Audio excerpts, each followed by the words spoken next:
ঠিক না? কারণ আল্লাহ তো আমাদেরকে ভালোবাসে। একটা কথা আপনারা বলেন তো, যারা একজন আরেকজনকে ভালোবাসে, ভালোবাসা যারা প্রেমিক হয়, সে কখনো চায় না যে আমার ভালোবাসার মানুষটা বেশি খাটুক, বেশি কাজ করুক, ঠিক না? সে চায় যে সে যেন কষ্ট না পায়, তার কষ্টটা, তার কাজটা যেন আমি কষ্ট পাই, ঠিক না? ঠিক তেমনি আল্লাহ তাআলা চায় যে আমার বান্দা, আমি যেহেতু তাকে ভালোবাসি, এই জন্য আমি চাই না যে আমার বান্দাটা বেশি খাটুক, কষ্ট পাক, বেশি হিসাব দিতে হোক। যত বয়স বাড়বে তত বান্দা গুনাহ করবে, আর এই গুনার হিসাব বান্দা আমাকে দিতে পারবে না। এই জন্য আল্লাহ তাআলা বলে, বান্দাকে যদিও হায়াত দিছি কম, অন্য নবীর উম্মতদেরকে হায়াত দিছে বেশি, কিন্তু তাদের আমল আখরাত যা ছিল, তার যেটা আমল করতে তারা, কিন্তু সেখান থেকে ভাগ করে করে আমার শেষ নবীর উম্মতদেরকে 60 থেকে 70 বছর দিছি। তারা এই 60-70 বছর জিন্দেগিতে যে আমলগুলো করবে, তারা 300-400 বছর যে আমলগুলো করে যে সব অর্জন করতে পারে নাই, এই উম্মত 60 থেকে 70 বছর ইবাদত করে তার থেকে বেশি সব অর্জন করবে। সুবহানাল্লাহ। শুধু এতটুকু তো এইখান তো না, আল্লাহ তাআলা কেমন আমাদেরকে ভালোবাসে। 60-70 বছরের দেওয়ার পর আল্লাহ তাআলা মনে মনে ভাবেন, না না, এটা মনে হয় বেশি হয়ে যায়। এই জন্য কি করে আল্লাহ তাআলা, এই জন্য দুধের বাচ্চা মায়ের গর্ভ থেকে বের হওয়ার পর পর্যন্ত থেকে নিয়ে 15 বছর বালিগ হওয়া পর্যন্ত গুনাহ মাফ, কোন কলম চলে না। মায়ের গর্ভ থেকে বের হওয়ার পর থেকে 15 বছর বালিগ হওয়া পর্যন্ত বান্দার খাতায় একটাও যতই গুনাহ করে কোনো গুনার আমল লেখা হয় না। কেন? মানে 60 বছর যদি জিন্দেগি দেয়, 60 বছরের হিসাব তো আমরা দিতে পারবো না।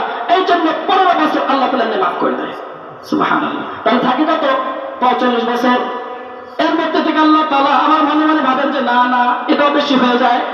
এই জন্য আল্লাহ তাআলা বান্দাকে, মানুষ ঘুমায় কয় ঘন্টা? 6 ঘন্টা, ঠিক না? সর্বনিম্ন 6 ঘন্টা।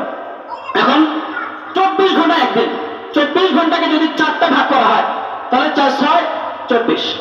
আল্লাহ তাআলা বলে, আমি আমার বান্দাকে এত ভালোবাসি, 45 বছর দিয়েও হইল না। আল্লাহ তাআলা বলেন, আমি আল্লাহর কাছে কেন জানি বেশি হইতেছে। এই জন্য আমার বান্দা রাতে যখন ঘুমায়, এই 6 ঘন্টা 7 ঘন্টা যদি ঘুমায়, আমি আল্লাহ তাআলা ওই বান্দার বিরুদ্ধে কলমটাকে উপরে করে দেই, একটা গুনাহ লেখা হয় না, একটা গুনাহ লেখা হয়।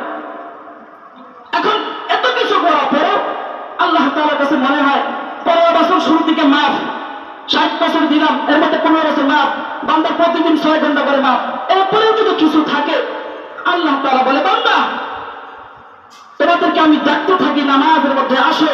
নামাজটা আমি নামাজের জন্য আমি ডাকি না, এটা নামাজ না। তোমরা আমি আল্লাহ তাআলার কাছে দোয়া করো, আমার কাছে কিছু চাও, আমি আল্লাহ তাআলা তোমাদের পূরণ করে দেব। তোমরা গুনাহ করেছো, আমি আল্লাহর কাছে চাও, আমি আল্লাহ তাআলা তোমাদের গুনাহ মাফ করে দেব। রাতের বেলা প্রথম আসমানে আসার পর আল্লাহ তাআলা ডাক দিতে থাকে, বান্দা কেউ আছো কি? তোমরা গুনাহ করেছো, অন্যায় করেছো, অপরাধ করেছো, আমার কাছে চাও, আমি আল্লাহ মাফ করে দেব। এরপরে যদি কিছু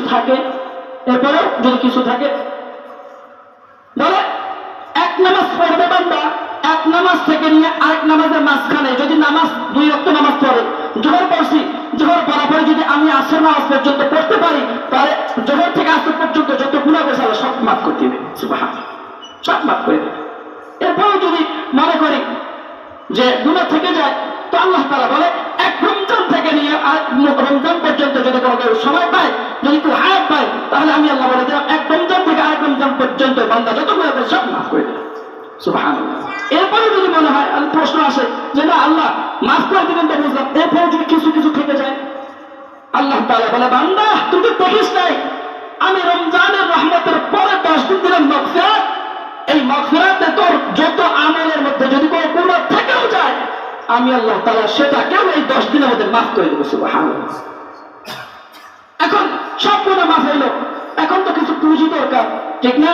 জান্নাতে যাওয়ার জন্য কিছু পুঁজি দরকার, কাট্টুকুটি তো দরকার, কিছু নেক তো দরকার।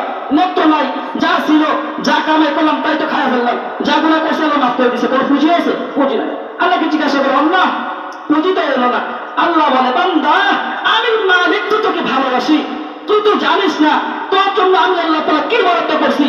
একটা সবে কদর রক্তর জন্য বরাদ্দ করছি, যেই রাতে আমল করতে পারলে 83 বছর 4 মাস তোর জিন্দেগি গুনাহ থেকে, যে 83 বছর 4 মাস ইবাদত করে যে পরিমাণ সওয়াব পাই, আমি আল্লাহ তাআলা এক রাতের মধ্যে সে সওয়াব দান করব। সুবহানাল্লাহ। কত মহব্বত করে, কত মহব্বত করে। আমরা বুঝি না, আমরা মনে করি যে আমরা এত গুনাহ করছি, আল্লাহ তাআলা হয়তো মাফ করবেন। অবশ্যই মাফ করবেন, যদি